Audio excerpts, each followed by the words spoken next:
Yoya harka fuune daawwattoota Abdii Miidiyaa lama adhamu sagantaa babbareedaa qabannee gara keessa dhufaa jira. Sagantaa kana haga dhumaatti nu hordofaa. Sagantaan kun yoo isin tole ammoo subscribe, share godhaa hin dagatinaa. Amma immoo qajeelumatti gara obboleessa keenyatti seenaa obboleessa kiyya baga dhufu. Yoya jennee jira. Galatoomee obboleessa kiyya kabajaadhaan iddoo kanatti naamu keetiif iddoo bunni hin jiru garuu. Maqaan kee jedhamu. Maqaa komarraa goota. Atta buna si fidu maqaa keessa. Buna dura naaf fidu.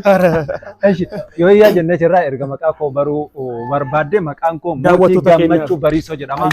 Haga idda torbaallee naam jettan isin adhaaf sadin ga'u Mootii Gammachuu Bariisoo hin ga'a. Kanaafuu bunni hin jiru haga bunni dhufuuf rakkoon qabu. Iddoon dhaloota keetis. Iddoon dhaloota kootii dachee Oromiyaa magariituu badhaatu dachee Sikkoomandoo. Maal gootare? Kana ol magaalaan dubbattu. Magaalattiin tuni. Maqaa nageellee asii jedhu. Nageellee. Ayyee qajeelumatti gara sagantaa keenyatti osoo hin seenneen duratti akkuma obboleessi keenya jedhe adda sagantaa bareedaa qabannee gara keessa dhufaa jira. Buna si qopheessuudhaaf bokkootiif na uffachaa sin jedha. Isin kolchee jedha. Uummanni Oromoo lakkoofsatti hagam gajettee yaadda? Gaafiin kun beektaa gaafii bareeda ture. Garuu ani eejensii istaatiksii lakkoofsa Itoophiyaa irra illee hojjedhu. Ragaa kana kan argattuufi iddoo isaa si haayeru iddoo isaa deemti gaafadhu. No. Kun qorannoo gaafata. Ila abba tilmaama nuka tilmaamaani kan dhalatee jiru moo kan du'e walitti moo kan garaa jiru walumaa baay'inni uummata Oromoo baay'inna isaa hagam baay'inni isaa baay'inni uummata Oromoo erga dacheen tun uumamte irraa kaasee yoo natti himte hedduudha. Kaamma jiru. Dhugaa dubbachuudhaaf ragaan ejensiin lakkoofsa Itoophiyaa biyyaalessaa bara 2007 himutti naannoo miliyoona 60 akka caaletti himamaa. Amma rattaan immoo miliyoona 80 dhibba. Akkasita. Ayyee akkuma dhagaa jirtan adhammoo kunoo uummanni Oromoo miliyoona 80 achi ol warri taatan sagantaa babbareedaa nama gammachiisu kan irraa baratan qabannee gara keessa dhufaa jira. Haga dhumaatti ammoo isin ammoo nu daawwadhaa, subscribe, share godhaati nu wajjin ta'a sagantaa babbareedaa qabannee dhufna. Irraa amma immoo qajeelumatti gara gaafii siwaametti deebi'a. Asuma irratti osoo gara nagaa hin qabne, gara siisoo hin qabne, ol hin jenne, gadi hin jenne wantoota si mudateeru kan namaaf barumsa ta'a jettu. Mudannoo si mudateeru karaa jireenyaa gaa'ila keessa ta'u, karaa jireenya hiriyaatiin haa ta'u, karaa jireenya kamiyyuu mudannoo nama mudateeru namni ammoo gabaabsama mudannoo keenyatti jechuu jira. Egaa yooyyaa kabajamtootaa fi hordoftoota keenya dhaamsa tokko gidduudhaan isinii himuu barbaada. Obboleessi keenya kun reefu miidiyaa banataa subscribe godhaa. Viidiyoo isaa jaalattanis like godhaa akka namoota bira ga'u. Maal inni? Maal wati suuree? Waawwatu narra ba'e. Lufa. Kanaafuu maal jechuun barbaada? Viidiyoo isaa share godhaatii namoota bira akka ga'u. Dhugaa dubbachuu Oromoo wal biraa dhaabannu chaanaali isaa guddatu isiniin jedha. Egaa dhaamsa isaa ergaan gana jedheeti abbaan himatu osoo hin taane innis himachuuf yaale garuu adda dhaamsa kanan dagate kallattii mangara mudannootti sima. Egaa mudannoon koo osoo kitaaba dubbisaa jiru kitaaba tokko irratti waan barreessaan tokko barreesse arge baay'ee na dinqee beektaa. Tarii dhugaa dubbachuudhaaf namni baay'ee yeroo ammaa mudannoo amma namatti himaa jiru kana keessa akka jiru nan hubadha. Sababni isaas namni amma waan ofii keessa jiru himu. Waan ofii keessa jiru osoo hin taane waan namoota biroo irratti ta'e kan ofii taasee himaa. Kanaafuu mudannoon koo kan amma isinitti deemu kun baay'ee barnoota guddaa nama kenna. Kanaaf hanga xumurannaa hordofaa isiniin jedha. Egaa kitaabicha kana osoo dubbisu namicha hin baranne tokko ture. Namichi kun barnoota hin qabu. Kutaa tokkos jedheen beeku garuu dubbiidhaan akka baratetti dubbataa namoota barate caalas dubbataa jira. Kennaan kun hin jira miti rabbiin kun kennaa adda addaa qaba. So namni kun yeroo dubbatu kana barnoota akka baratetti dubbataa hiriyyaa baarus kana wal qunnamee jechuudha. Ilaa obboleessa koo waa'ee koo sirriitti hin beektu waan ta'eef hiriyyummaa sirriitti wal beekumsaa horannaa. Kanaafuu isaan mansiin jedhu kana dhaga'ee jedhaan. Tole jedhaan hiriyyichi isaa kunis maal natti himuuf taata tole dubbadhu jedhaani. Yeroo kana hiriyyichi isaa kun jechuudha sirriitti qalbeeffatee dhageeffachuudhaaf hawwiidhaan eega. Tole jedheen. Egaa waan kitaaba irratti dubbise isinitti maan jira. Malee mudannoo miti.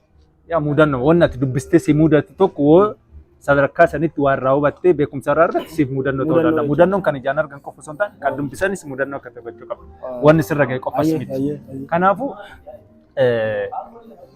akkana jedheen ani beektaa jedheen waggaa 15 barnoota biyya keessatti dabarseera. Iskoolaarshiippii Xaaliyaan waggaa 4 ture jedheen. Yeroo kana ammoo muummee yookiin dipaartimentiin baratu himu. Hiriyyichi isaa kunis qalbeeffatee hawwiidhaan dhageeffataa ture tarii naa ibsa irra kenna jedhee eegaa ture. Xaaliyaan waggaa 4 ture jedheen.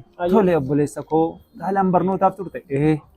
Beektaa mootummaan Xaaliyaanis lammiin Itoophiyaa kun nama cimaa waan ta'e barnoonni ammas baratee sadarkaa gaarii qabachuu qaba jedhee Xaaliyaan irraallee iskoolaarshiippiidhaan Jaarmaan deeme jedheen. Jaarmaa waggaa meeqa turte jennaani waggaa 5 ture.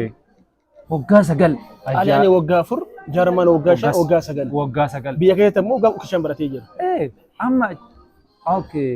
Kana booda hoo Ingiliz beektaa yuunivarsiitii wayii maqaa isaa sitti himaa jedheeni yuunivarsiitii san waggaa meeqa turte? Isaan barnoota koo sammuu koo ilaalanii IQ'n koo guddaadha. Waggaan 2tu si jedhanii barnoota bareedaa tokko waan gaarii tokko na barsiisan waggaa 2 xumuree jedheen. Yuunivarsiitii iskoolaarii waggaa 2 xumurte maastirsiis barataa ture maalis barataa ture jedhe jechoota dubbachuu qabu sana sammuu isaatti qabatee jechuudha. Dubbat. Amma osoo inni dubbataa jiru hiriyyaan sadaffaa itti dhufee jedhama. Iddoon na kofalchiifte iddoo kana beektaa? Sirriitti na dhagahu. Iddoon na kofalchiifte iddoo tana. Duras isin kofalchiisaa dhufuu dandeessi. Hiriyyichi inni sadaffaa dhufe beektaa? Dhufee obboleessoo kana kaasaa turte akka carraa gurrarra na bahee jira. Ati yuunivarsiitii baay'ee akka barataa turte dhageeffataa ture. Waggaa baay'ees yuunivarsiitii keessatti dabarsaa turteetta. Ati ji'oogiraafii addunyaa kanaa sirriitti beekta jechuudha. Amiiree jedhee gaafate. Hiriyyichi inni sadaffaa san. Kun gaafii maal qabaree? Bar ji'oogiraafiis waggaa 4 ture jedheen. Amallee. Kan isin ajaa'ibu kana jechuun ji'oogiraafiin isaaf biyya. Ji'oogiraafiin haala qabiyyee lafaa barnoota irratti argitan waa'ee lafaa qorannoo lafaa irratti kan geggeessaniin muummee yookiin dipaartimentii osoo hin taane gosa barnootaati ji'oogiraafiin. Ji'oogiraafii sirriitti kan dachee kanaa beektaa jennaaniin ji'oogiraafis waggaa 4 ture jedheen. Egaa kabajamtootaa fi hordoftoota keenya ajaa'iba. Osoo hubatiin quban gubatiin waan jedhamu jira waan hin beekne gaafa akka beektetti himte iddoon itti salphattu ni jira. Waan beektu irraa dubbadhu. Waan beekne nama gaafadhu. Beekumsa qabduun of madaal malee waan hin beekneen of madaaltee sadarkaa salphinaa dhufin gahinsi jedha. Dhaamsi sadarkaa sagantaa keenyaadhaa kanuma isin jedha bilisa kun. Hayyee namni kun walumaa galatti umurii isaa yoo tilmaamame isan raaja. Anaayyuu isan osoo dubbisu kitaaba 15 4 2 15 itti dabal barnoota duraatti. Ajaa'iba. 15 irratti 5 diddama. Marsi fakkaate waa'ee umurii yoo ilaalte rakkina hin qabu. Rakkina hin qabu. Maaliif jechuun namni ijoollummaarraa yuunivarsiitii waggaa 15 xumuree deemuu danda'a. Haala ta'an inni sobuuf ittiin sobeeka. Amma iddoo namni dhugaadha. Iddoo namni inni sobe eessatti fakkaata. Xumura irratti. Hiriyyaan sadaffaa dhageeffataa ture teessoo biraarra taa'ee. Yeroo kana dhufee waa'ee inni dubbiin isaa saawwannaan nama kanarraa beekumsa dabalatas argachuu danda'a jedhee dhufee itti dabalame. Yeroo itti dabalamu hin gaafate. Haala ji'oogiraafii yookiin haala teessuma dachee kanaa yookiin ji'oogiraafii kana sirriitti beektaa jennaani. Isallee waggaa 4 ture. Waggaa 4 ji'oogiraafii waggaa 4 ture. Ji'oogiraafii biyyi jedhamu hin jiru addunyaa kanarra. Isa kanatti nama qofachiisa. Isallee ture dhufee jedha. Kanaaf namni kun hagam soba jettee gaadamee parsantii yoo geette nama kana hin soba jettaa ammoo hin kijibe jennaa ammoo inti inni qayyannaa ammoo mee akkamii kennaaf akka mee parsantii isaa akka kennuuf kan. Yeroo tokko maaltu jira beektaa? Yoo dubbattu waan dubbataa jirtu jechoota afaan isaa jiru sana namni biraa waan dhageeffatee hiikootti kennuuf hiikoo namni itti kennu sanaaf kallattii ati itti yaadde qofaan hin kennu. Nama sobuu hin danda'a jettee gaafa yaaddu namni ati sobuuf deemaa jirtu sun beekumsa sirra qabaachuu danda'a. Hubannoo sirra qabaachuu danda'a. Muuxannoo sirra qabaachuu danda'a. Kanaaf jetteeti iddoon jirre sadarkaan jirre ofiif kennuun barbaachisu. Namichi sobe osoo hin taane hin kijibee jedha. Madaalli maarran jenneetu. Hin kijibee. Hin kijibee. Ayyee asirratti namoota akkanatti hiriyaa ofii kijiban kanaa fi ergaa akkamii kan kaafatani?